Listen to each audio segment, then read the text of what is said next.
Hello and welcome to Alfie the Lobster channel. Hello, Ken here again for Alfie the Lobster. Wonderful day today. Not. I am standing here under the beautiful smogberry trees in Wynwood, Pennsylvania, and as you can see, the sky is gray. But if I don't go out today, I'm not going to be able to fulfill my promise of doing more architectural stuff. I hope you enjoyed the first two. Yes, the second one was about robots, not architecture. So that's why I'm not going to wait, and I'm going to go film some stuff. Today I'm going to be talking about the Suntop homes in Ardmore. So we're just up the street, and one of the interesting things about this house is it's actually around the corner. But if you notice, see how tight these houses are? This was pretty much suburbia before we got the real sprawl of cars, and people still live fairly close together, and we're reliant on trains. The lots are very, very small, probably about 1/4 of an acre, and the houses are fairly close together, which is really nice.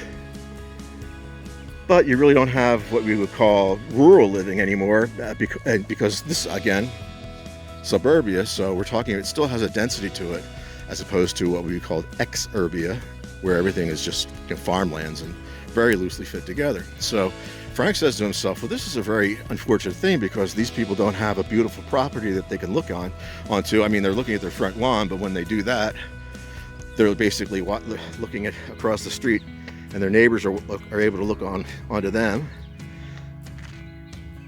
And then in the back of the house, you have to have your parking condition in your driveway. And next thing you know, you don't have a lot of land with a lot of ability to plant, and so therefore you lose a little bit of nature. And fortuitously, you can see in the background there of this particular house the chimney for Suntop Homes. So again, we're getting really close. Sorry for the rant, and if I have to, I'll edit this.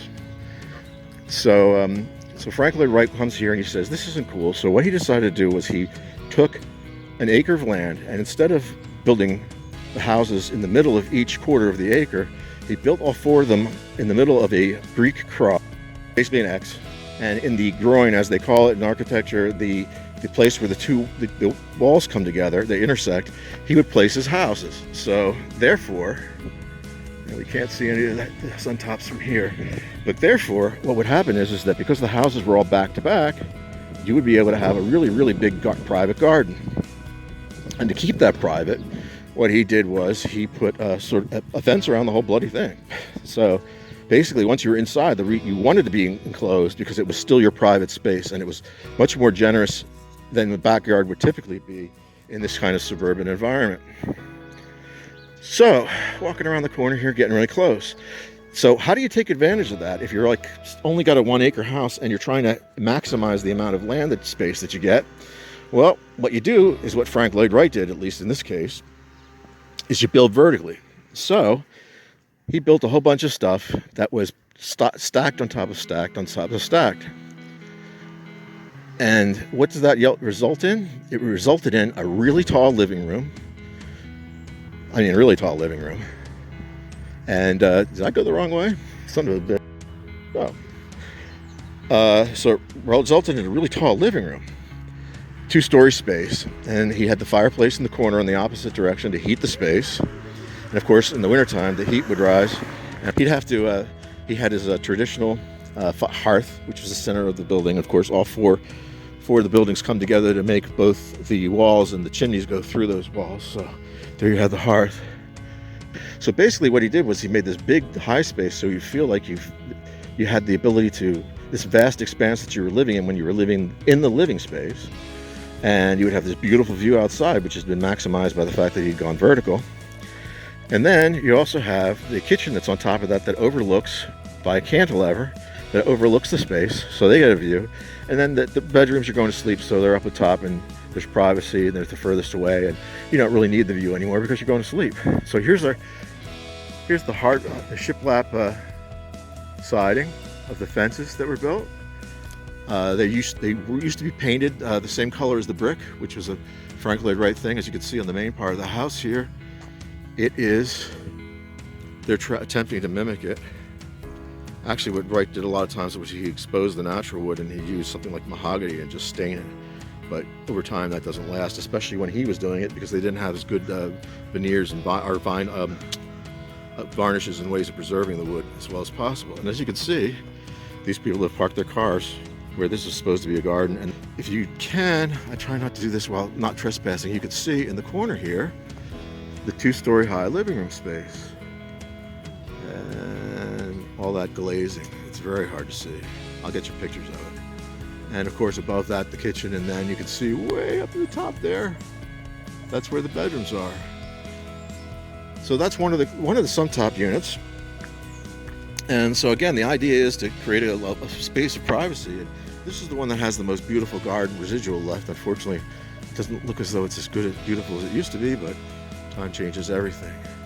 But the notion that you could sit here and you'd be in privacy while you were with a large space that was organic and you had a beautiful view to it. So you can see they haven't really been, it's difficult to take care of these homes.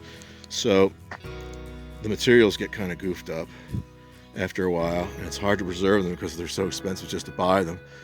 And we're lucky that they've preserved these as good as they have. A lot of times people, when they buy Frank LLoyd Wright houses, they take the stained glass out and they sell it in order to pay to keep the house. And so therefore that we lose a lot of parts of them, or a lot of the beauty of the homes. This is even better. So in this instance, their private garden is on the other side of this wall. And he's actually given a garage here. And you can definitely see very clearly here now the double-story living room space. So this person kind of has it going on. But I can't really get in. I could try to reach over the fence, but I might do that yet. So you can see up there, there's a space where the light monitor is for the bedrooms. There are some windows up there, and there's a balcony as well. But again, it's for privacy, so why would I want to have a view to the street into my bedroom? So they don't do that. And I'm going to do a nasty thing here. I'm not trying not to be mean. I'm going to step on this wall and see if I can get over the top. Gotta zoom out or zoom in. Yeah, there we go. And yeah, it's hard to see because they do have a lot of privacy, which is the purpose of the walls. Anyway, that's two of the Suntop homes. There you can see the center of the brick walls, the cross, and of course he's used them to bring the flues out for the fireplace. And that's as best as I can do until I can either find video images of the interior. I've been saying too. Anyway, I hope you like this video. Sorry. And that you like, subscribe, and share. And that when I get my Patreon and other things going, if you still like the content, that you'll support me if you can, because I'm having fun doing this. Okay, folks, now's the time where I promised you every episode we'll see whether or not I win the lottery and I can retire, or if you're going to get another episode of Alfie the Lobster. So here we go.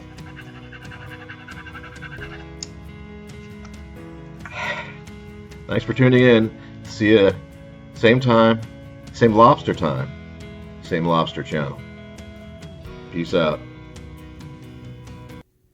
Breaking the law, breaking the law, breaking the law.